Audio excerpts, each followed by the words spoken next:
The wind does not simply blow here, it screams. It races across the edge of the empty quarter, a razor of sand and silence, scouring the stone walls of a fortress that should not exist. Inside, the air is thick with the smell of coffee, bitter cardamom, and the sharper scent of fear. A young man, barely 20, sits in the shadow. His name is Abdulaziz. To the Ottoman soldiers who garrison this oasis, he is a ghost, a rumor, the orphaned son of a destroyed family. But in his chest, he carries a weight heavier than the rifles propped against the walls outside. He carries the memory of his father's exile, the sting of a dynasty scattered to the winds, and a promise whispered over dying ember. Outside, the wind howls, masking the sound of his heart pounding against his ribs. In a few hours before the first prayer, he will lead 60 men, his cousins, his uncles, his faithful, over those walls. They have no artillery, no empire backing them. They have only a belief that destiny is not a line drawn by conqueror, but a fire that can be reclaimed from the ashes. As the stars begin to pierce the black desert sky, Abdulaziz checks the blade at his side. The future of a nation rests not on a treaty, but on the silence of his footsteps and the loyalty of 60 men willing to die for a dream. To understand how a kingdom rose from the emptiness of the desert, we must first feel the grit of the sand beneath our feet and the cold steel of a desperate gamble in our hand. The year is 1891, and the sun sets over Riyadh like a wound. It bleeds orange and red across a flat horizon, casting long, accusing shadows from the mud-brick walls of the Masmak Fortress. For generations, this city belonged to the House of Saud, a family whose name meant fortune, and whose alliance with a fiery preacher named Muhammad ibn Abd al-Wahhab had forged a domain that terrified the Ottoman. But tonight, the name Saud is a whisper, a curse, a memory. Inside the walls of the ruler's palace, a 15-year-old boy watches his world crumble. His name is Abdulaziz ibn Abdul Rahman al-Saud, though those who love him call him by a nickname that speaks of his future, Ibn Saud. But he is not a king yet. He is just a tall, awkward teenager with his father's eyes, deep-set, watchful, holding a fire that the world is trying to extinguish. He stands at a window, his palms pressed flat against the cool stone, feeling the distant thrum of wheats. The Rashid clan of Hale, backed by the military might of the Ottoman Empire, has arrived. They have come not just to defeat his father, but to erase his family from the map. The sound of the Rashidi drums is a heartbeat of dread. Each beat matches the frantic pulse in Abdulaziz's throat. He watches his mother, Sarah, move through the chambers with terrifying calm. She does not weep. She does not wail. She methodically fills saddlebags with dates, with water skins, with the few jewels she can hide in the folds of her abaya. She knows what the men refuse to admit, that this is not a battle they can win. It is an exodus. Abdulaziz's father, Abdul Rahman, the last emir of the Second Saudi state, sits in a dim corner. He is a man broken by the weight of a crown he never truly wanted. He had inherited a realm torn apart by civil war between brothers, a dynasty weakened by infighting. Now he faces the final insult. He looks at his son, and there is no fire in his eyes, only the flat, dead acceptance of defeat. "We must leave," he says, his voice dry as the dust that coats everything. "We will go to the desert, then to the coast. We will find safety with our cousins in Kuwait." The word safety tastes like poison to the young Abdul. He does not want safety. He wants to fight. He wants to draw the sword that hangs at his hip, the steel his grandfather had wielded, and charge into the Rashidi line. He wants to prove that the blood of the Saud is not water. But his father sees the rebellion in his son's posture, and he shakes his head slowly. "A dynasty is not built on a boy's rage," Abdul Rahman says. "It is built on patience, on survival. If we die tonight, the name dies with us. That is the true defeat." It is the first hard lesson Abdulaziz learns as a man, the lesson of swallowing pride. He bows his head, his knuckles white against the stone, and he does not draw his sword. The escape happens under cover of darkness. It is not a procession of kings. It is a caravan of ghosts. The family moves out from a hidden gate in the rear of the palace, their camels' feet wrapped in cloth to muffle the sound against the hard-packed earth. Abdulaziz looks back only once. He sees the Masmak Fortress silhouetted against a sky now turning a bruised purple. He sees the lights of the Rashidi torches flickering along the walls, like fire ants consuming a carcass. He tastes the dust of his homeland for what he believes will be the last time, and he makes a vow to a god he has only just begun to understand. He whispers it into the mane of his camel, I will return. I will burn those torches with my own hands. I will not die a refugee. The journey into exile is a crucible of sand and silence. They cross the Dana, a great arc of red sand that separates the central Nejd from the eastern coast. The wind here does not scream, it hisses. It is a constant, sibilant whisper that wears away at the skin and the spirit. For days, the only sounds are the rhythmic groan of the camels and the soft, murmured prayers of the women. Abdulaziz watches his father sink further into himself, a man retreating into the past while the present collapses around him. He watches the men of his family, his uncles, his cousins, the warriors who had sworn fealty, begin to fragment. Some peel away in the night, their loyalty bought by the Rashid or simply eroded by the harsh reality of defeat. They are no longer a family. They are a scattering of seeds blown across a hostile land. They finally reach the coast, the salt flats shimmering like a mirage, and find refuge in Kuwait. The Emir, Mubarak al-Sabah, is a shrewd and powerful man who sees value in keeping the remnants of the Saudi family close. He grants them a compound, a place to breathe. But to Abdulaziz, Kuwait is a gilded cage. The sea air smells of opportunity, but also of foreign merchants and Ottoman spies. He paces the rooftop of their new home, looking south, towards the vast emptiness of the desert, towards Riyadh, which now belongs to the enemy. It is here, in the dusty courtyards of Kuwait, that the boy begins his transformation. He does not sit idle. He studies the men who come to pay respects to his father, the Bedouin chief, the merchants, the British political agents who are beginning to circle the region like sharks scenting blood. He learns to listen more than he speaks. He learns that a man's honor is not just in his sword arm, but in his handshake. He learns that an alliance is a fragile thing, built on mutual need and the unspoken threat of what happens if it breaks. He also learns the art of patience, that bitter medicine his father had prescribed. He watches his father spend their days in prayer and quiet diplomacy, waiting for the political winds to shift. But in Abdulaziz's heart, patience is not a virtue. It is a furnace. He lets it burn. He feeds it with the memory of the Rashidi flag flying over his home. He feeds it with the image of his mother, a woman of noble blood, reduced to counting coins to feed her children. One night, a messenger arrives from Riyadh. He is a traitor, a man who had once owed allegiance to the Saud. He brings word that the Rashidi governor is cruel, that he taxes the people into poverty, that he treats the old allies of the Saud with contempt. But more importantly, he brings a map, a rough sketch drawn on a scrap of leather, showing the layout of the Masmak Fortress, the gates, the guard rotation. Abdulaziz takes the map into his room. He locks the door. He spreads it out on the floor, and for the first time, he allows himself to see not the past, but the future.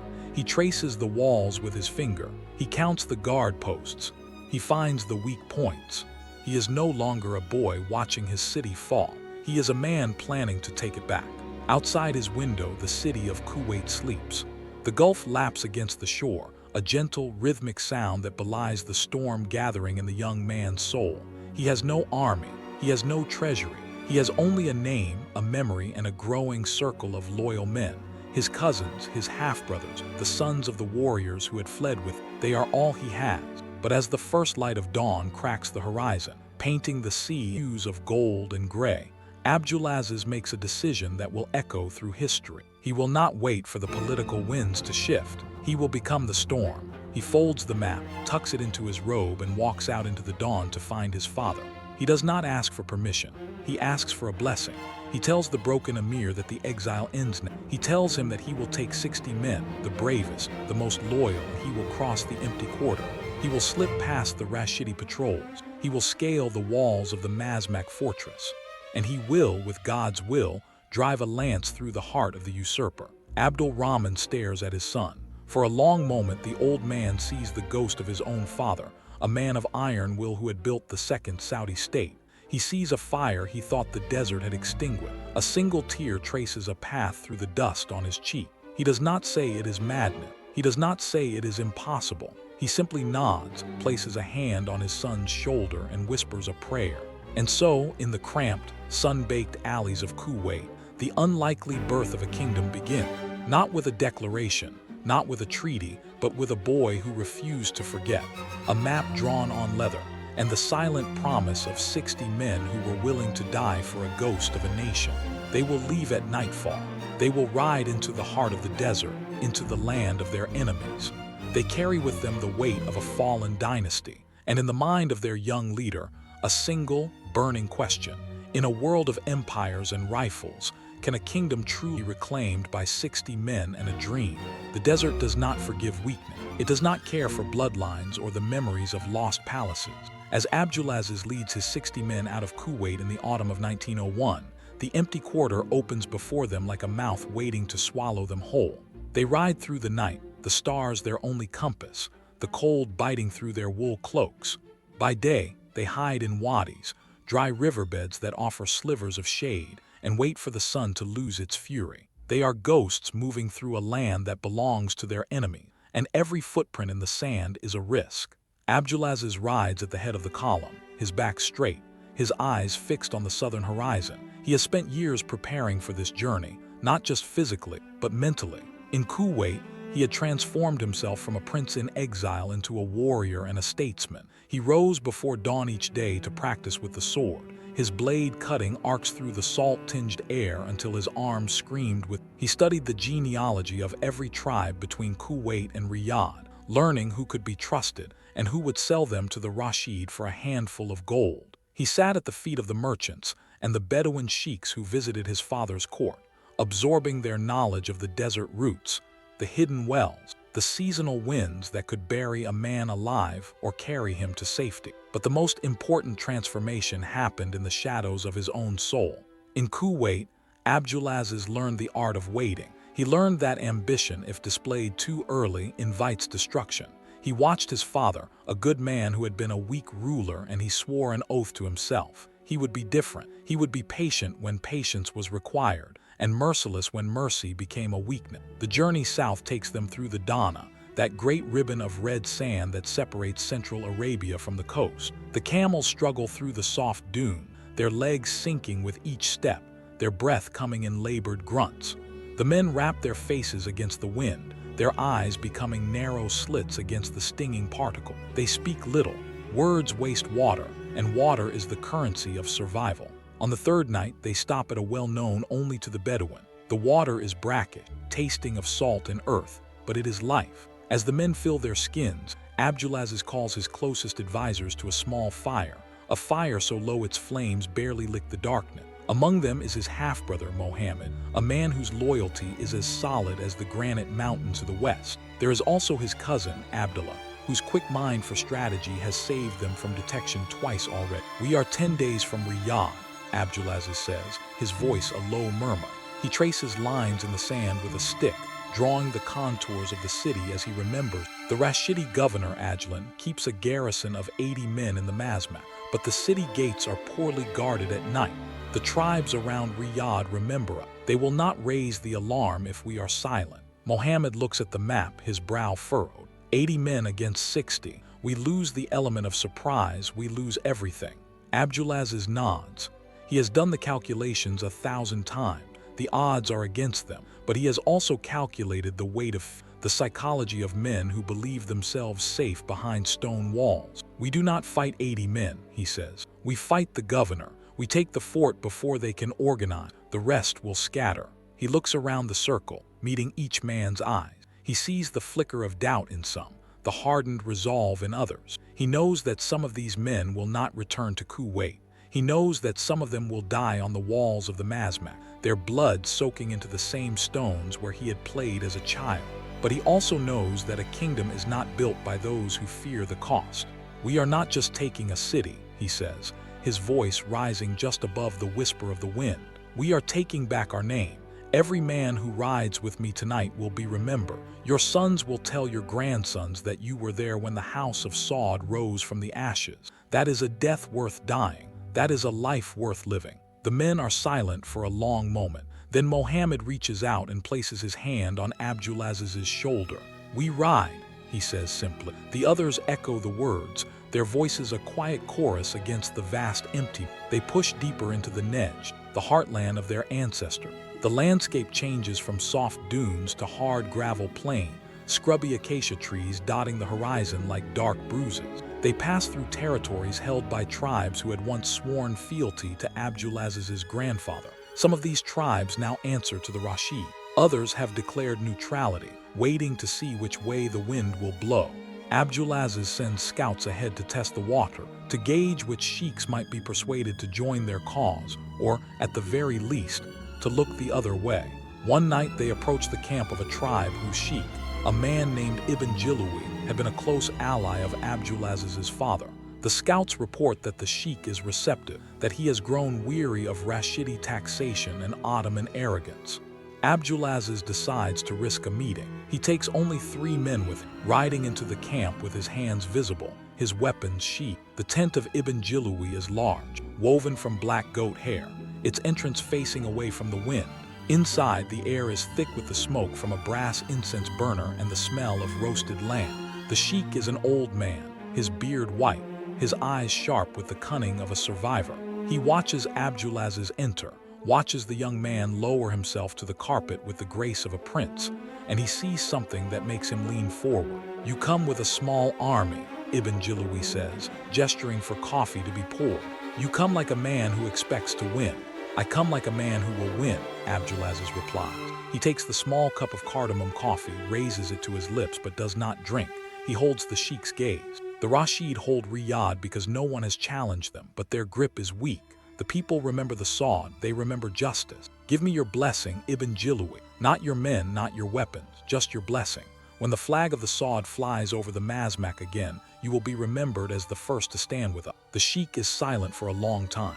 The coffee cools in Abdulaziz's hand. Outside, the wind picks up, rattling the tent ropes.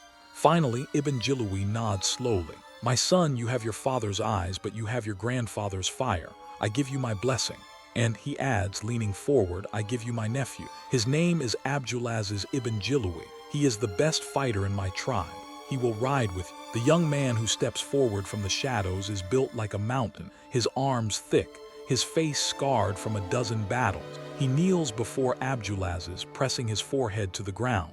"I am your servant," he says. "Command me." Abdulaziz reaches down and lifts the man to his feet. In that moment, he feels the weight of leadership shift from a burden to a purpose.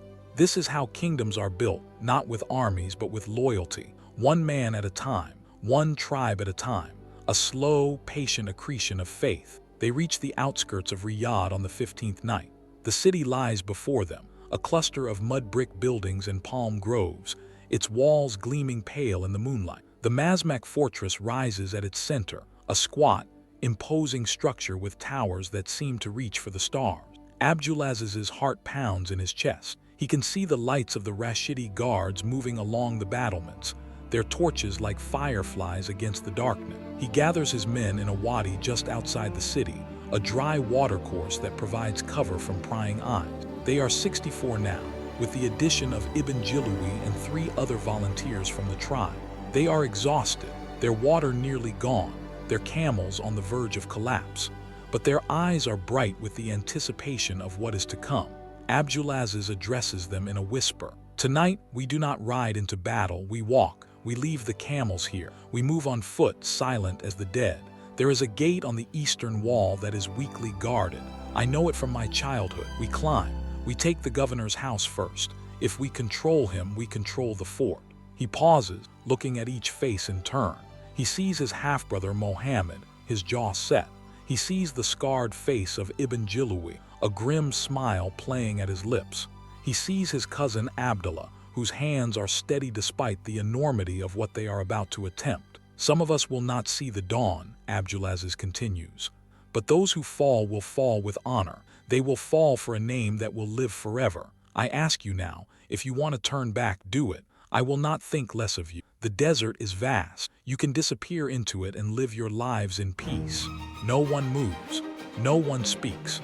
The wind sighs across the wadi, carrying the distant sound of a dog barking in the city. Abdulaziz draws his sword. The blade catches the moonlight, a sliver of silver in the darkness. "Then let us go home," he says. They move like shadows through the palm groves, their feet finding the soft earth between the roots. The city walls loom closer, their rough stone surfaces smelling of age and dust. Abdulaziz leads them to the eastern gate, just as he had planned. He had played here as a boy, had climbed these walls 100 times to escape his tutor. The guards, he knows, are lazy. They do not expect an attack from the desert. They do not expect a ghost to return from exile. He reaches the wall first, his fingers finding the familiar crevices.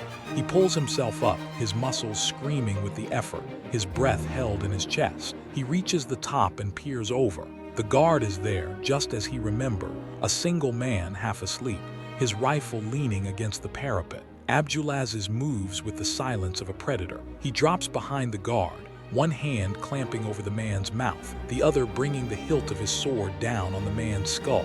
The guard crumples without a sound. Abdulaziz lowers the body gently to the stones, then signals to the men below. One by one, they climb.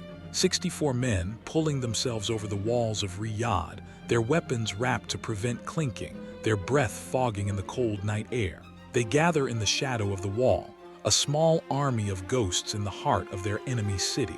Abdulaziz leads them through the narrow alleys, past the houses where he had played as a child, past the market where his mother had bought spices, past the well where he had learned to draw water. Every corner holds a memory, every shadow a ghost. He forces himself to focus on the present, on the steps ahead, on the looming bulk of the Masmak Fortress. They reach the main square. The fortress rises before them, its wooden gates closed, its towers dark except for a single light in the governor's quarters. Abdulaziz pauses, his hand raised. He listens. He hears the distant murmur of voices, the clink of a cup, the soft sound of laughter. The governor is awake. The governor is unsuspecting. He turns to his men, his face hard in the moonlight. The gate is our target. We break it down. We rush the courtyard. We take the governor's quarters. No firing unless they fire first. The noise will wake the city. We must control the fortress before the garrison can rally. He looks at Ibn Jilawi, the giant from the tribe. You are with me. We take the gate. Ibn Jilawi nods, hefting a heavy axe he had carried across the desert. It is not a weapon of war. It is a tool of demolition, and tonight it will become the instrument of destiny. They cross the square at a run, their footsteps echoing off the stone walls. The gate looms before them, a massive construction of palm wood reinforced with iron band. Ibn Jilawi swings the axe. The sound of splintering wood tears through the silence like a scream. Once, twice, 3 times. The gate shudders, cracks splintering across its surface. Inside the fortress, shouts erupt. Men are waking, grabbing for weapons, shouting in confusion. Abdulaziz throws himself against the gate, his shoulder slamming into the wood, and the weakened barrier gives way. He stumbles through, his sword drawn, his men pouring in behind him. The courtyard erupts into chaos. Rashidi soldiers spill from doorways, half-dressed, their eyes wide with terror.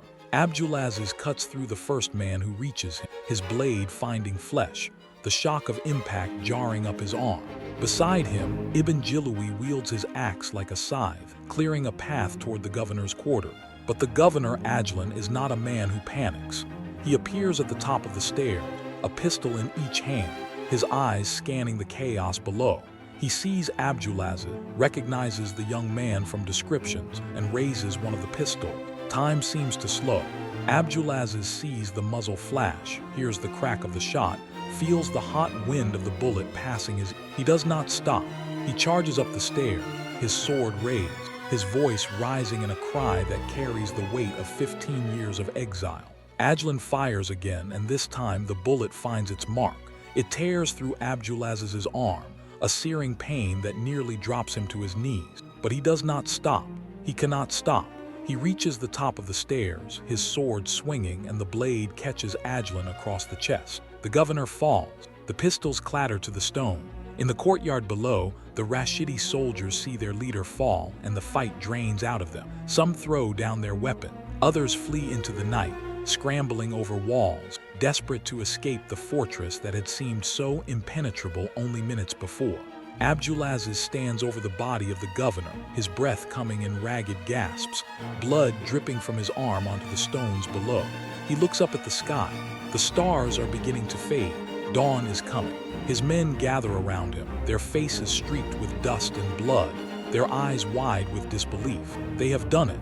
64 men, a desert crossing and a single night of desperate courage, and they have taken back the heart of their kingdom. Mohammed comes to his side, wrapping a strip of cloth around the wound in Abdulaziz's arm. "The city is waking," he says. "The people are coming out. They see the flag." Abdulaziz looks toward the main tower of the Masmak. His cousin Abdullah is there, pulling down the green flag of the Rashid, the flag of the usurper. In its place, he raises a simple banner, brown, unadorned, the flag of the House of Saud. The first light of dawn catches the fabric, turning it to gold. From the streets below, a sound rises. It is not cheering, not yet. It is a murmur, a whisper, the sound of a people who have lived under tyranny for a decade, trying to believe that their deliverance is. Abdulaziz walks to the edge of the wall and looks down at the city of his birth. He remembers the night he left, a boy of 15, his head bowed, his heart filled with ash. He remembers the vow he made in the mane of his camel. He remembers the years of waiting, the patience that had burned in his chest like a coal. He raises his good arm, his bloodied hand, and he speaks to the city below. His voice carries across the square, over the walls, into the alleys where his people are gathering. "The House of Saud has returned," he says. "The tyranny of the Rashid is ended. You are free. You are home." The murmur becomes a roar. The people pour into the square, weeping, laughing, their voices rising in a tide of joy that washes over the walls of the Masmak. Abdulaziz stands at the center of it all, his wound forgotten, his exhaustion a distant ache. But even as the city celebrates, even as his men embrace him and the people chant his father's name, a shadow crosses his mind. He looks to the north, where the Rashid still hold sway over most of Arabia. He looks to the west, where the Ottomans are surely already hearing news of this insurrection. He looks to the east, where the British are watching, always watching, their eyes on the trade routes and the rumors of black gold beneath the sand. He has taken one fortress. He has reclaimed one city. But the kingdom he dreams of, the kingdom that will bear his name for generations, is still a vision. It is a promise written in blood on the stones of the Masmak. And as the sun rises over Riyadh, painting the desert in shades of fire, Abdulaziz ibn Abdul Rahman al-Saud makes a second vow, deeper and more terrible than the first. He will not stop. He will not rest. He will not let the shadow of exile fall on his family again. He will build a kingdom from the sand, or he will die trying. And in the years to come, the world will learn that a man who can wait 15 years for a single night is a man who can wait a lifetime or crown. The question hanging over the newly liberated city is not whether the House of Saud has returned, but whether a kingdom born of 60 men and a desperate gamble can survive the forces gathering to crush it. The dawn that breaks over Riyadh on January 15, 1902, is not gentle. It arrives with the ferocity of a blade drawn from a sheath, slicing through the darkness and revealing a city transformed. The blood that had stained the courtyard of the Masmak Fortress only hours before has already been washed away by the women of the city, women who move with the quiet efficiency of those who have learned to survive under the boot of occupation. But the stain on the stones is nothing compared to the stain of memory. The Rashidi governor Ajlan lies dead, his body already cooling in the shadows he fell. And standing over him, his arm wrapped in blood-soaked cloth, is a man who has just rewritten the history of Arabia with a single, audacious stroke. Abdulaziz does not sleep that day. He cannot. The adrenaline that had carried him through the night still courses through his veins, a fire that refuses to be banked. He stands on the walls of the Masmak, the fortress that had once been his home and then his prison of memory, and he watches the sun climb higher. The city spreads out below him, its flat rooftops and narrow alleys awakening to a new reality. He sees the faces of the people as they emerge from their homes, their expressions a mixture of disbelief and dawning hope. They had heard the shots in the night, the shouts, the splintering of wood. They had heard the name Saud shouted into the darkness, a name that had been forbidden for a decade. And now, as they look up at the fortress and see the brown flag fluttering from the tower, they begin to understand that the world has shifted on its axis. But Abdulaziz knows that hope is a fragile thing. It can evaporate as quickly as morning dew under a desert sun. The Rashid are still out there, their main army based in Hale, hundreds of miles to the north. They will not let the loss of Riyadh go unanswered. And the Ottomans, who had backed the Rashid as a way to project their power into the heart of Arabia, will not sit idle while a new force rises to challenge their influence. The recapture of Riyadh is not the end of the struggle, it is the beginning. The first order of business is consolidation. Abdulaziz sends riders to the surrounding tribes, messengers carrying word that the House of Saud has returned and that the old alliances are being renewed. Some of the sheiks respond with enthusiasm, dispatching men and supplies to the newly liberated city. Others are more cautious, waiting to see if this new emir can hold what he has taken. And there are those who remain loyal to the Rashid, who see in this young upstart a threat to be crushed before he can grow stronger. Among the first to arrive is Abdulaziz's father, Abdul Rahman, who had remained in Kuwait during the raid. The old emir rides into Riyadh a week after the recapture, his face etched with lines that had not been there before. He dismounts from his camel and looks up at the Masmak, at the flag that now flies in place of the Rashidi green, and for a long moment he says nothing. Then he turns to his son, and the two men embrace. There are no words of praise, no grand declaration. There is only the quiet acknowledgement of what has been done, the silent understanding that the burden of the dynasty has passed from father to son. But Abdulaziz's father brings with him more than just his blessing. He brings wisdom born of failure, the hard lessons learned from the collapse of the second Saudi state.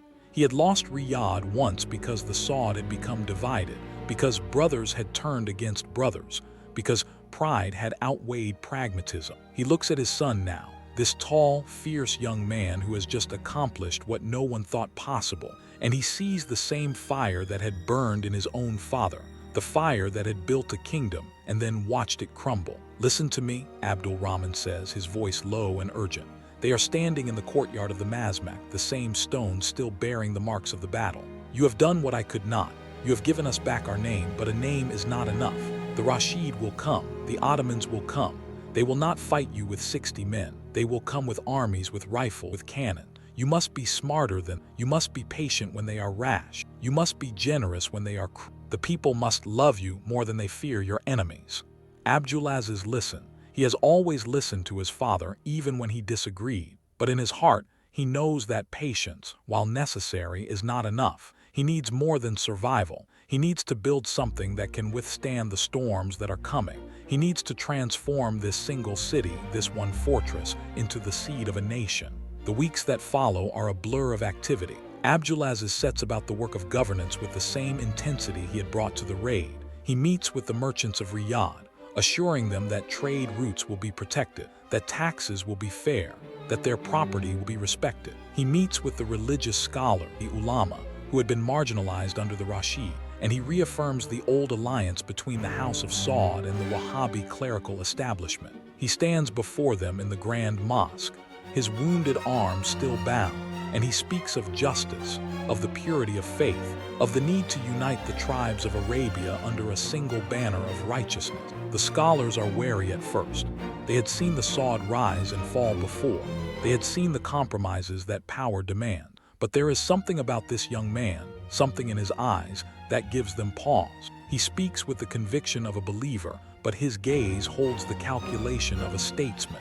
He is not just asking for their blessing. He is building a foundation upon which his future kingdom will rest. The alliance between the Saud family and the Wahhabi movement, forged in the 18th century, had given the first Saudi state its ideological fire. Now, Abdulaziz is resurrecting that alliance, binding his political ambition to religious authority, creating a legitimacy that no Ottoman sultan and no Rashidi emir can easily challenge. But even as he consolidates his position in Riyadh, the threat from the north grows more urgent.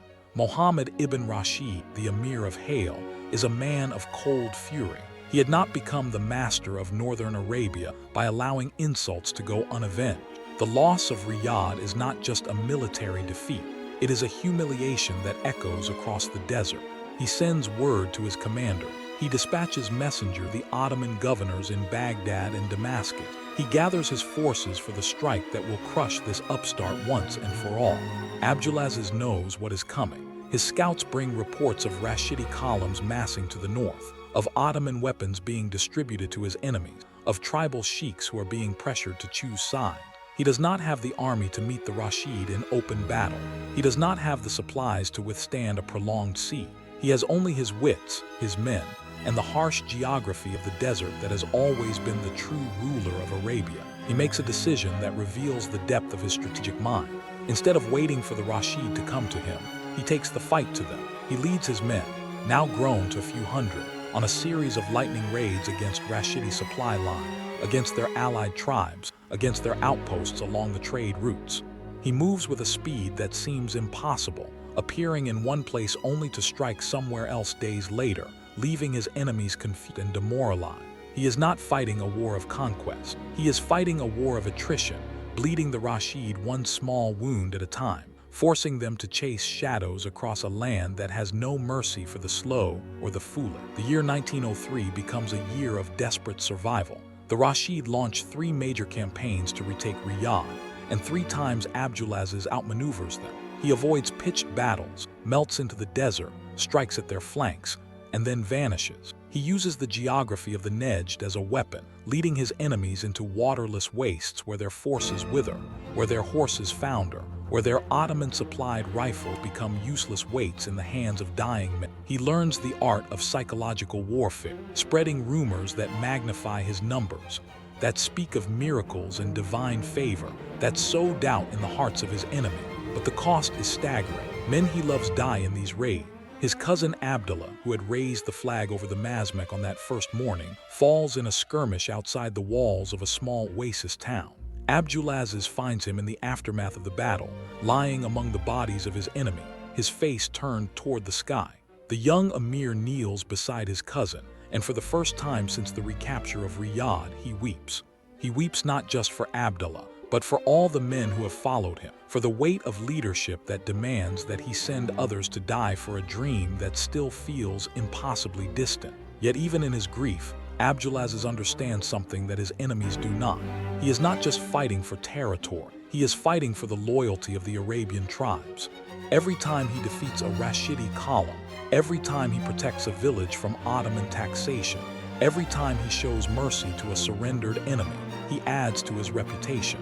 The Bedouin, who value courage and generosity above all else, begin to speak of him in their campfire. They tell stories of the young emir who rides into battle with his sword drawn, who shares his last water with a wounded man who never breaks his word. These stories travel faster than any army. They seep into the sands, carried by the wind, whispered by traders, sung by poets. And slowly, inexorably, the tribes begin to shift their allegiance. By 1904, the balance has begun to turn.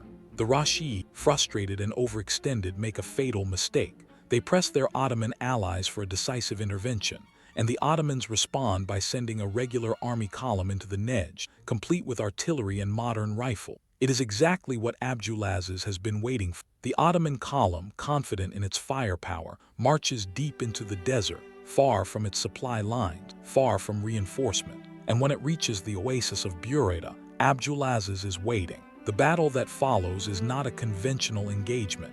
Abdulaziz does not meet the Ottoman column in open ground, where their artillery would shred his forces. Instead, he draws them into the narrow streets of the oasis, where the big guns are useless, where the advantage of numbers is neutralized by the chaos of urban combat. His men fight from rooftops, from alleys, from the shadows of date palm.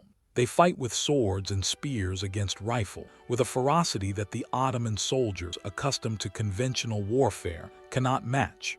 When the sun sets on Buraydah, the Ottoman column is shattered, its commander dead, its survivors fleeing north in disarray. The victory at Buraydah reverberates across Arabia. It sends a message that no one can ignore. The House of Saud is not a transient rebellion, not a spark that can be extinguished by a show of Ottoman force. It is a fire that has taken hold, a fire that will burn until it has consumed everything in its path. The tribes that had been waiting on the sidelines now rush to join Abdul. The Rashid, their prestige shattered, their army depleted, retreat into their stronghold in hail, nursing their wounds, plotting their revenge. But Abdulaziz does not pursue them, not yet.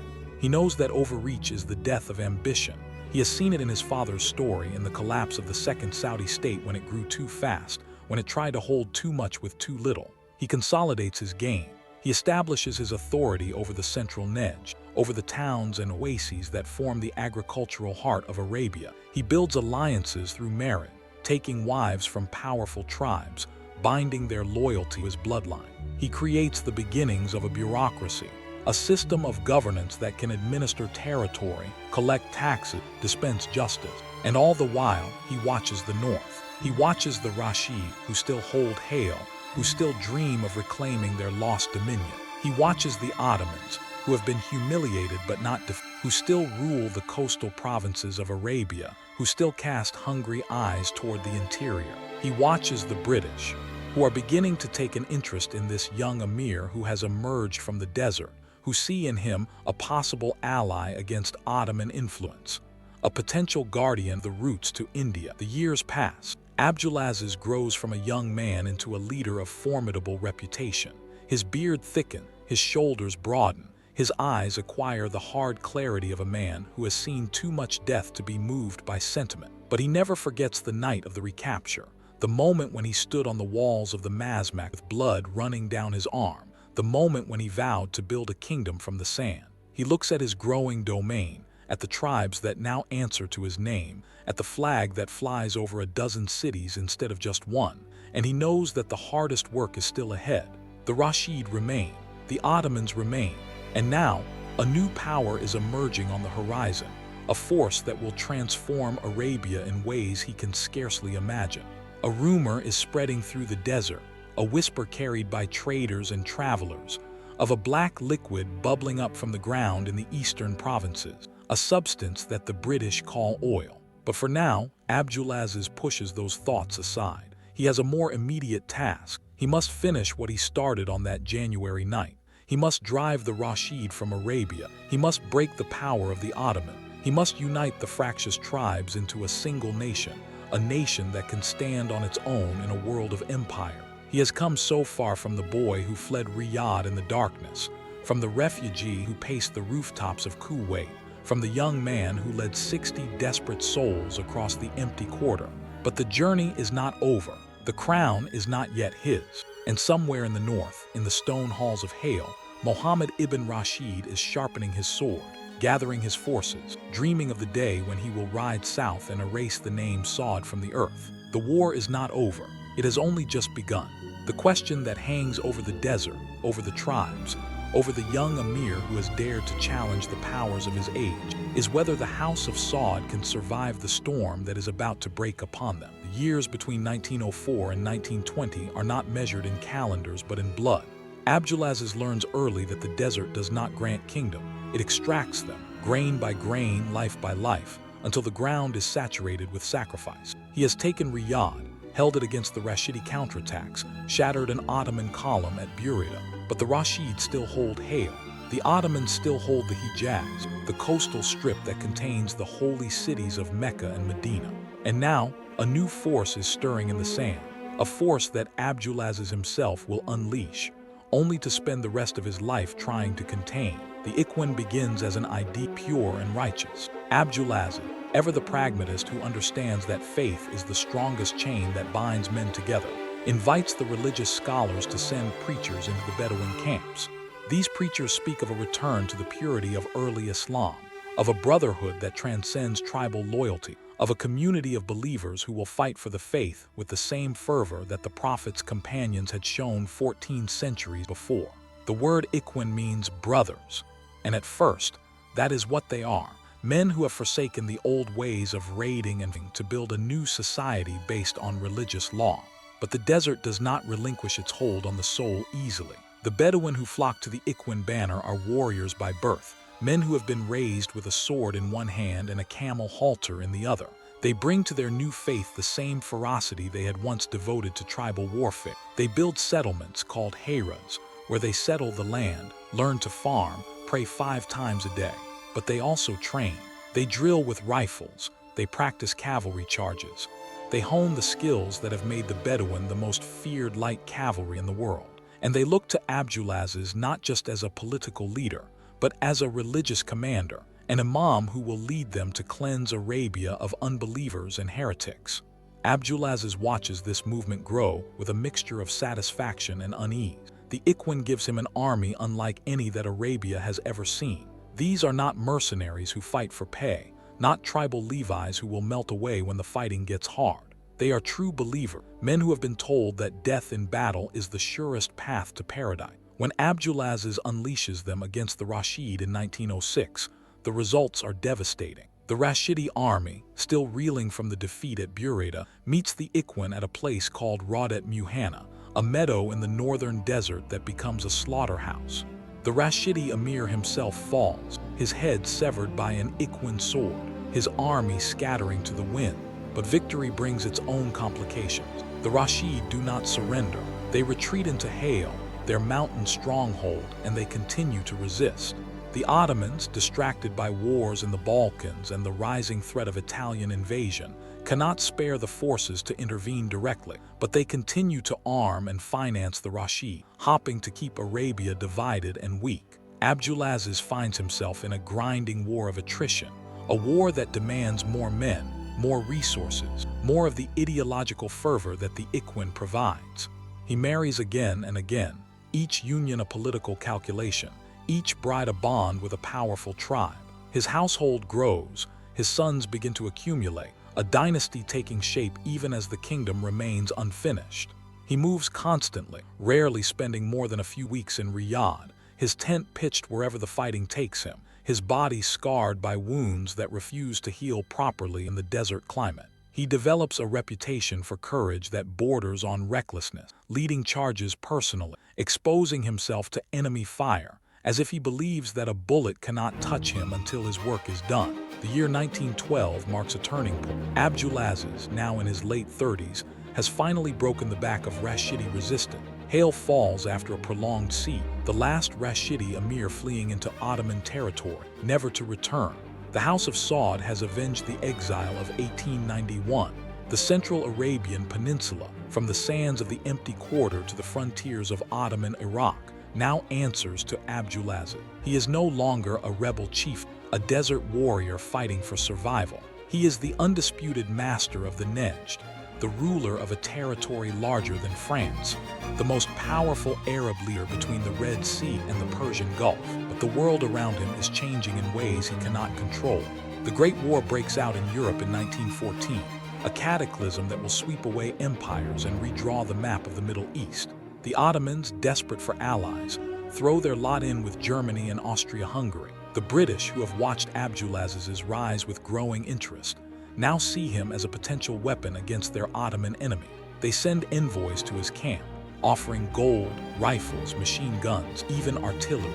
They ask him to launch a campaign against the Ottomans, to tie down their forces in Arabia, to prevent them from threatening the Suez Canal and the oil fields of Persia. Abdulaziz is torn. He hates the Ottomans, who have supported his enemies, who have tried to crush him, who still hold the holy cities that every Muslim yearns to see liberated. But he is also a pragmatist. He has built his power on patience, on waiting for the right moment, on never overreaching. The British offer is tempting, but it comes with string. They are also courting the Hashemite family, the Sharifs of Mecca, offering them the same gold, the same rifle, the same promises of independence after the war. Abdulaziz sees the danger. If the Hashemites become the favored British clients, they will emerge from the war with the holy cities, with British backing, with a claim to leadership over all Arabia. He makes a calculation that reveals the depth of his strategic mind. He accepts British gold and weapons, but he does not commit his forces to a full-scale war against the Ottoman. He sends raiding parties north, harrying Ottoman supply lines, creating enough noise to satisfy his British patron. But he keeps his main army in the Nejd, watching, waiting, preparing for the day when the war ends and the real struggle for Arabia begins. That day comes in 1918. The Ottoman Empire collapses, its armies shattered, its provinces carved up by the victorious ally. The Hashemites, who had led a British-backed revolt against the Ottoman, emerge as the rulers of the Hijaz, of Syria, of Iraq. They are installed in thrones across the Middle East, the new clients of the British Empire. And Abdulaziz, who had fought the Ottomans for 2 decades, who had bled for every inch of his territory, who had built his power from nothing, finds himself surrounded by Hashemite kingdom, by British mandates, by a world order that seems designed to contain him. He does not rage against this injustice. He does not lash out. He returns to the patient strategy that has served him so well. He consolidates, he builds, He waits for his enemies to make mistakes. And they do. The Hashemites, drunk on their sudden elevation, overreach. They alienate the tribes, they anger the religious scholars. They fail to understand that in Arabia, legitimacy comes not from British treaties, but from the loyalty of the Bedouin and the blessing of the ulama.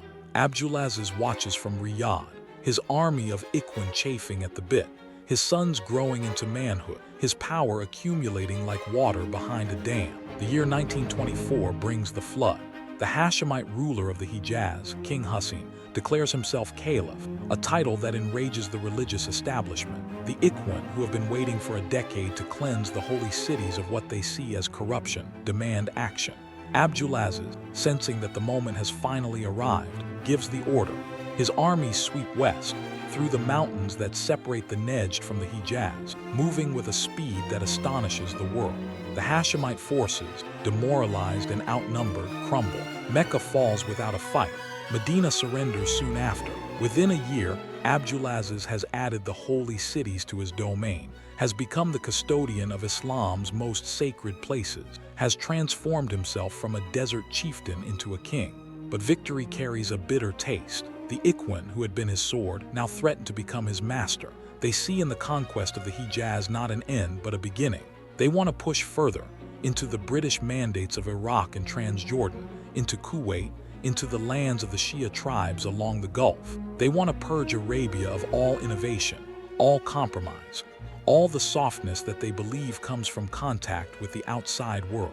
They look at Abdulaziz, at his acceptance of British subsidy, at his use of modern technology, at his willingness to negotiate with infidels, and they see a man who has betrayed their cause. Abdulaziz faces the most terrible choice of his life. The Ikhwan are his brothers, the men who fought beside him, who bled beside him, who made his kingdom possible. But they are also a force of chaos, a movement that, if unleashed, would bring him into direct conflict with the British Empire, with its tanks and its airplanes and its limitless resources. He has seen what happened to the Ottomans who challenged the British. He has no intention of following them into oblivion. He moves against the Ikhwan with the same ruthlessness he had once shown against the Rashid. In 1929, at a place called Sabila, his modern army, armed with British machine guns and armored cars, meets the Ikhwan in open battle.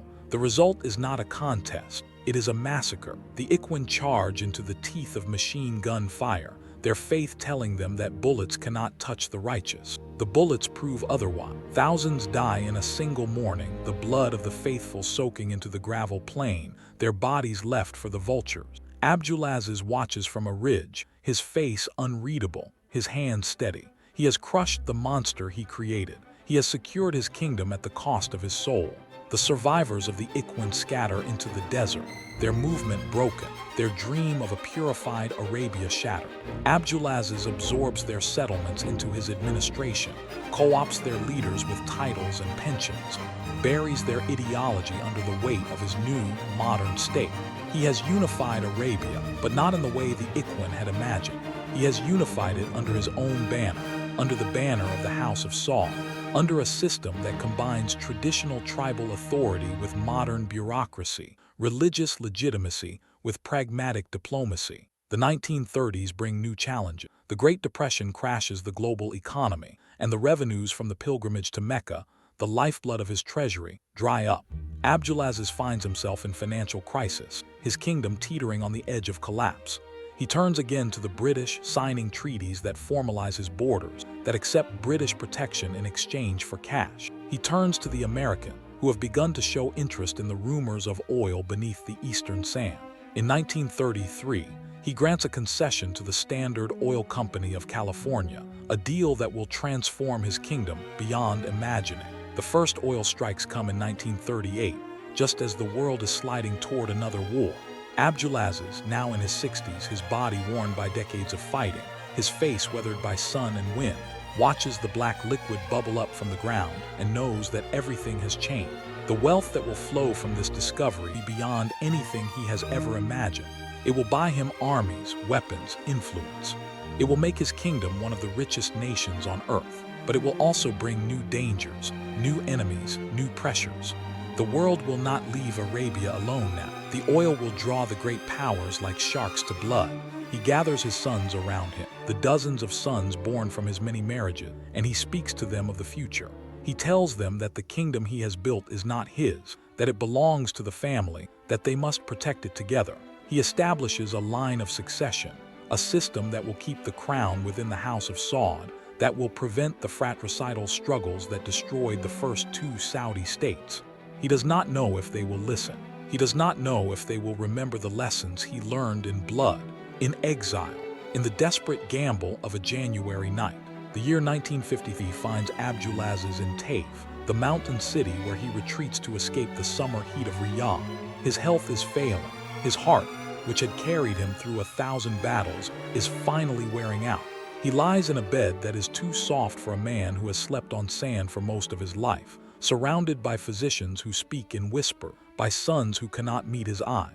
He looks out the window at the mountains, at the roads he has built, at the radio towers that now carry his voice to the farthest corners of his kingdom. He thinks of the boy who fled Riyadh in 1891, his head bowed, his heart filled with ash. He thinks of the young man who led 60 men across the empty quarter, who climbed the walls of the Masmak, who stood bleeding in the dawn light as the people of his city wept with joy. He thinks of the decades of war, the allies made and broken, the sons lost, the Ikhwan destroyed, the compromises that still haunt his sleep. He has built a kingdom from nothing, from sand and blood and the loyalty of men who believe. He has unified a land that had been divided for centuries, that had known nothing but tribal warfare and foreign domination. He has given his people a name, a flag, a place in the world. But as his eyes close for the last time, as the sun sets over the mountains of Taif, a question hangs in the air. What will become of this kingdom when he is gone? The oil that will make it rich beyond measure, will that be a blessing or a curse?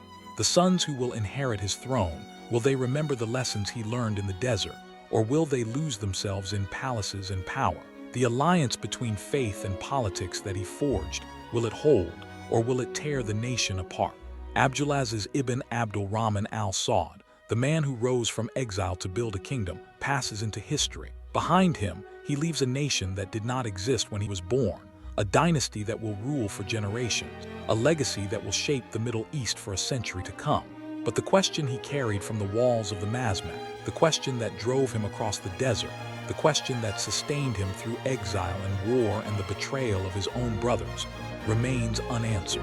Can a kingdom born of a single night's audacity survive the weight of its own success? Can a family that forged a nation from sand hold it together when the sands begin to shift? The world waits to see.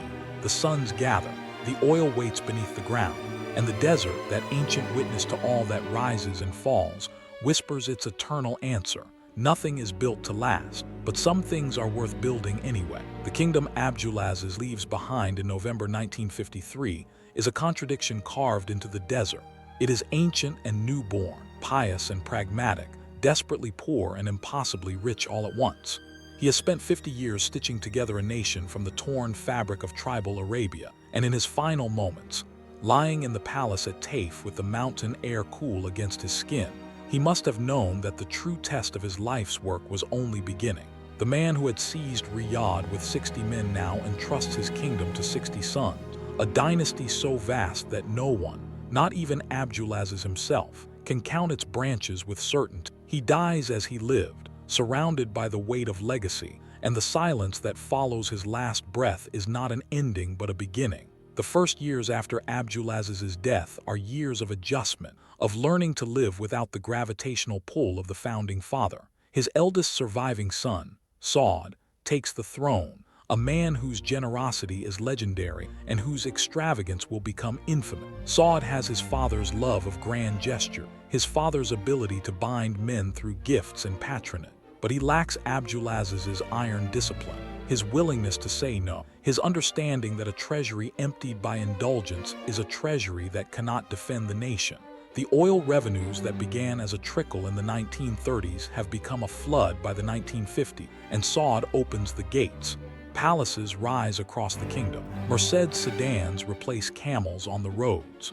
The royal family, which had lived in mud brick forts and goat hair tents, discovers the intoxicating power of unchecked wealth. But across the narrow waters of the Persian Gulf, in the oil fields that feed this prosperity, a new force is gathering. The neighboring state of Kuwait, where Abdulaziz had spent his exile, is the first to feel the winds of change.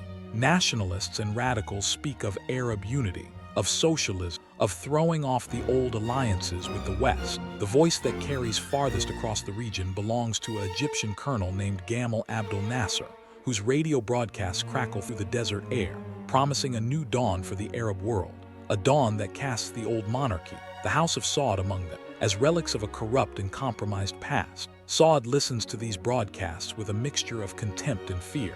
His father had warned him about the dangers of ideology, about the ease with which foreign ideas can sweep away the old loyalty. But Saud does not know how to fight ideas. He knows only how to spend money, and money, it turns out, is not always enough. The crisis comes in 1958, when the kingdom's treasury is so depleted that the government cannot pay its own army. Saud's profligacy has brought the nation to the brink of collapse.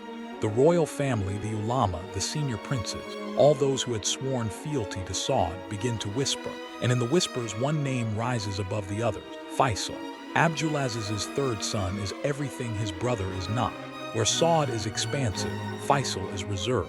Where Saud is impulsive, Faisal is calculated. Where Saud spends, Faisal saves.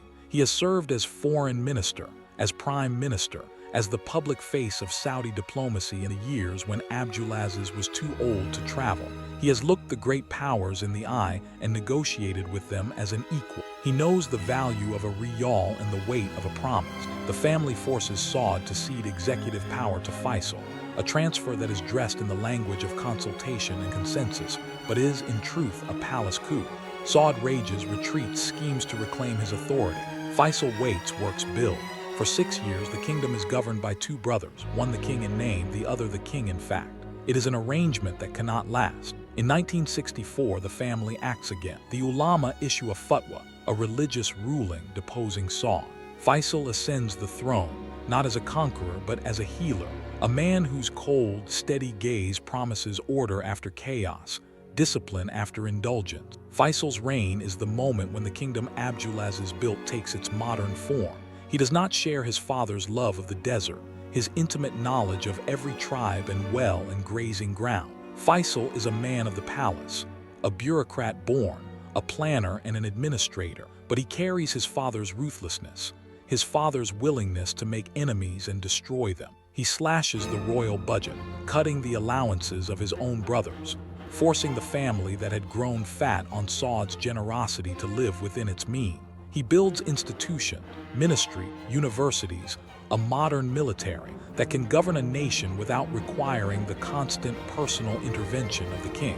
He understands that the kingdom cannot survive on oil alone, that it needs educated citizens, functioning infrastructure, a place in the world beyond the crude wealth that flows from the ground. And Faisal understands something else that his father had foreseen but could not fully articulate, that the alliance between the House of Saud and the religious establishment, the alliance that had given the dynasty its legitimacy since the 18th century, is becoming a cage. The Ikhwan had been crushed, but their spirit lived on in the ulama, in the religious police, in the courts that enforced a vision of Islam that grew more rigid as the world around it grew more complex. Faisal walks a narrow line, promoting education and technology and diplomatic engagement with the West even as he builds mosques and funds religious schools, and assures the ulama that the kingdom remains true to its founding principle. He is a modernizer in the robes of a traditional, a reformer who believes that change must come slowly, that it must be wrapped in the language of faith, that it must never, ever appear to be a betrayal of the past. The 1960s bring new challenges. Nasser's Egypt, with its promises of Arab socialism, its alliances with the Soviet Union, its broadcasts that reach every radio in the Arab world, becomes the nemesis that Faisal cannot defeat. The two nations fight a proxy war in Yemen, a brutal, grinding conflict that bleeds both countries, that draws in the Cold War superpowers, that reveals the limits of Saudi power. Faisal watches Egyptian planes bomb Saudi border towns, watches Yemeni royalists, his ally, flee before Nasser's advancing armies, and he understands that oil alone cannot buy security. He turns to the United States, deepening the alliance that his father had begun, trading access to Saudi oil for American protection, American weapons, American expertise. It is a bargain that will shape the kingdom for generations. a bargain that will make Saudi Arabia rich and powerful and dependent all at once. The year 1973 changes everything. In October, Egypt and Syria launch a surprise attack on Israel, and the Yom Kippur War erupts. Faisal, who has spent years trying to persuade the United States to pressure Israel into withdrawing from the territories it occupied in 1967, watches as American planes resupply the Israeli military. He makes a decision that will echo across the world. He imposes an oil embargo, cutting off shipments to the United States and the Netherlands, driving the price of oil from $3 a barrel to $12, then to $30, then to $40. The oil weapon, long discussed in Arab capitals, long dismissed as a fantasy, proves devastating. The economies of the West shudder. Lines form at gas stations in New York and London. The post-war order, built on cheap oil and American power, begins to crack. For Saudi Arabia, the embargo is a revelation. The kingdom that Abdulaziz had built with swords and treaties now holds a lever that can move the global economy. The wealth that flows into the treasury in the aftermath of 1973 is beyond anything Faisal could have imagined. The kingdom launches a 5-year plan, then another, building highways and ports and cities, transforming a country that had no paved roads when Abdulaziz died into a nation of concrete and steel. Thousands of Saudis travel abroad for education, returning with degrees in engineering and medicine and economics, bringing with them ideas that their fathers would not have recognized. The old world of the desert, the world of Abdulaziz, of the 60 men and the walls of the Masmak, recedes into memory. But Faisal does not live to see the full flowering of the wealth he unleashed. In March 1975, at a palace reception in Riyadh, a nephew approaches the king. The nephew has spent years in the United States, has been radicalized by the ferment of the 1960s, has convinced himself that the House of Saud is corrupt, that its alliance with America is a betrayal of Islam. He carries a pistol hidden in his robe. He shoots the king 3 times. Faisal falls, his blood soaking into the carpet, his glasses knocked from his face, his cold, steady eyes closing for the last time. The assassination of Faisal shatters the illusion that the House of Saud can protect itself from the forces it has unleashed. The kingdom that Abdulaziz unified with swords, that Faisal modernized with oil, is now a target for a new kind of enemy. Not the Rashid, not the Ottoman, not the British, but men who speak the language of Islam and carry the weapons of the modern world. The family closes ranks. King Khalid, the 4th son of Abdulaziz, takes the throne, a gentle man who prefers falconry and prayer to the brutal calculations of statecraft. Real power passes to another brother, Faud, a prince who understands that the kingdom's future depends on navigating a world that grows more dangerous with each passing year. The 1970s end with the Iranian Revolution, a cataclysm that terrifies the House of Saud as nothing has since the fall of Riyadh in 1891.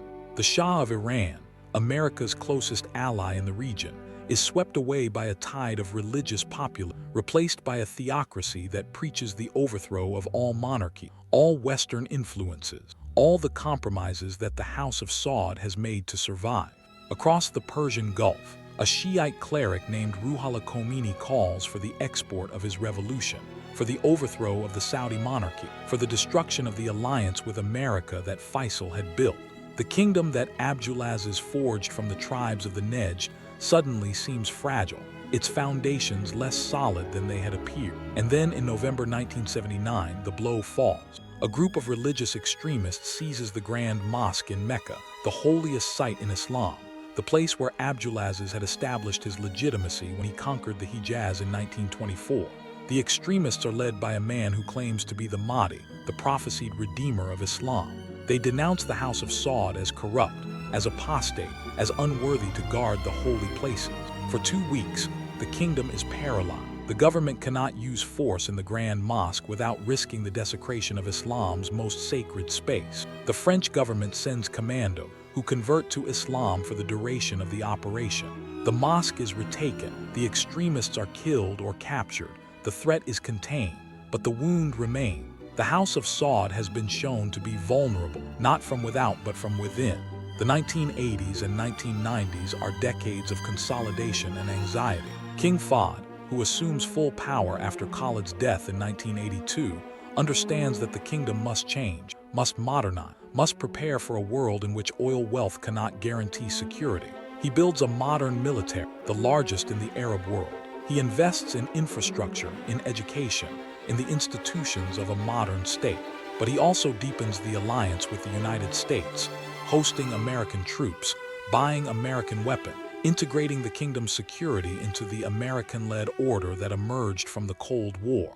It is the bargain that Faisal made, now extended, now deepened, now inescapable. In 1990, Saddam Hussein's Iraq invades Kuwait, and the bargain is tested as never before. The Iraqi army, the largest in the Arab world, masses on Saudi Arabia's northern border. The House of Saud faces the most direct military threat since the fall of the Rashid. Fahd makes a decision that will echo through the decade. He invites American and coalition forces onto Saudi soil, into the land of the two holy mosques, the land that Abdulaziz had sworn to protect from foreign domination. The coalition drives Saddam out of Kuwait, saves the kingdom, reaffirms the American alliance. But the cost is immense. The presence of foreign troops on Saudi soil becomes a rallying cry for extremists, a proof for those who claim that the House of Saud has sold its soul to the West. One of those extremists is a wealthy Saudi dissident named Osama bin Laden. He had fought in Afghanistan against the Soviet Union, had returned to Saudi Arabia a hero, had offered his fighters to defend the kingdom against Saddam. When the government chose American troops instead, bin Laden's rage curdled into something darker. He would spend the next decade building an organization that would eventually strike at the heart of the American homeland, that would change the world, that would drag the kingdom into a conflict it could not control. The seeds of September 11, 2001, were planted in the desert sands of 1990, in the choice that Fahd made to save his kingdom at the cost of its soul. King Abdullah, who ascends to the throne in 2005, is the last of Abdulaziz's sons to rule. He is a man shaped by the desert, by the old ways, by the memory of his father and the stories of the founding. He understands the contradictions of the kingdom he inherits, a nation that is ancient and modern, pious and pragmatic, desperately trying to hold onto the past while hurdling the future. He launches reform, limited but real, giving women the right to vote, opening the education system to new ideas, trying to create space for a generation that has grown up with the internet and satellite television and expectations that the old kingdom cannot satisfy. But he also presides over a nation that is haunted by the shadow of 9/11, by the rise of ISIS, by the sectarian wars that tear the Middle East apart, by the sense that the old certainties are dissolving. And then in 2015, King Salman, another son of Abdulaziz, takes the throne. He is the 25th son of the founding king, a man who has spent his life in the service of the dynasty. He brings with him his own son, Mohammed bin Salman, a young man born in 1985, a prince who has never known the world before oil, before American alliance, before the kingdom was a player on the global stage. Mohammed bin Salman represents something new, something that Abdulaziz could not have imagined, a leader who speaks the language of the future, who promises to transform the kingdom, who talks of tourism and technology and a post-oil economy, who moves with a speed that terrifies the old guard and exhilarates the young. The young prince consolidates power with a ruthlessness that would have impressed his grandfather. He arrests rivals, silences critics, restructures the economy, reorients the kingdom's foreign policy. He opens the country to tourists, allows women to drive, curbs the power of the religious police, talks of a moderate Islam that can coexist with the modern world. But he also presides over a war in Yemen that becomes a humanitarian catastrophe, a confrontation with Qatar that fractures the Gulf, a relationship with the United States that swings wildly between alliance and acrimony. The kingdom that Abdulaziz built, the kingdom of patience and consensus, of building slowly, of never overreaching, seems to be giving way to something else, a kingdom of speed, of risk, of a young prince gambling everything on a vision of future. And yet, beneath the surface, the questions that Abdulaziz carried from the walls of the Masmak remain unanswered. Can a kingdom built on alliance with the West survive in a region that hates the West? Can a dynasty that rules through tradition and consensus survive a leader who rules through will? Can a nation that defines itself by its oil survive the day when the world no longer needs it? The desert still whispers its ancient answers. The sands shift. The dynasties that Abdulaziz overthrew, The Rashid, the Hashemites, the Ottomans are dust. The powers that he courted, the British, the Americans, rise and fall like the sun. The kingdom he built endures, not because it is perfect, not because it is just, but because it is built on something that the desert understands. The loyalty of men who live in a name, in a family, in a promise made in the darkness of a January night. Abdulaziz ibn Abdul Rahman al-Saud sleeps now in the cemetery Riyadh in an unmarked grave as he requested. No monument marks the place. No grand tomb rises above the sand. He wanted to be remembered, he said once, not in stone, but in the hearts of his people. And so the kingdom goes on, the kingdom he built with 60 men and a dream, the kingdom that outlived him, that outlived his sons, that will outlive us all. The sun sets over Riyadh, the same sun that set over the city in 1891, when a boy watched his world crumble. The towers of glass and steel catch the last light, reflecting it back toward the desert, toward the empty quarter, toward the place where it all began. The wind still screams across the edge of the sand. The stars still pierce the black desert sky. And somewhere, in the silence between the wind and the stars, the ghost of a young man stands on the walls of the Masmak, blood running down his arm, watching the dawn break over a kingdom that did not yet exist. He does not know what will come. He does not know about the oil, about the wars, about the sons who will fight over his legacy. He knows only that he has kept his promise, that he has returned, that the flag of his fathers flies over the city of his birth. And in that moment, in that single, impossible moment, the kingdom is not a weight, it is a hope. It is a promise made in the darkness, carried across the desert, planted in the stones of a fortress that should not have fallen and should not have risen again. The House of Saud endured, not because it is destined to, not because history bends toward it, but because one man refused to accept that his story was over. He climbed a wall, he kept a vow, and in the doing he built something that the desert, for all its power, cannot erase. Sands will cover the cities eventually, the towers will crumble, the names will fade from memory, but for now, in this moment, the kingdom stands. And the question that Abdulaziz left behind, the question that drove him across the empty quarter, the question that sustained him through exile and war and the betrayal of his own brothers, is not a question at all. It is an answer, carved in blood and stone and the memory of a January night. Some things are worth building, even if nothing is built to last. Some promises are worth keeping, even if the keeping costs everything. And some kingdoms are born not in palaces, but in the hearts of men who refuse to die.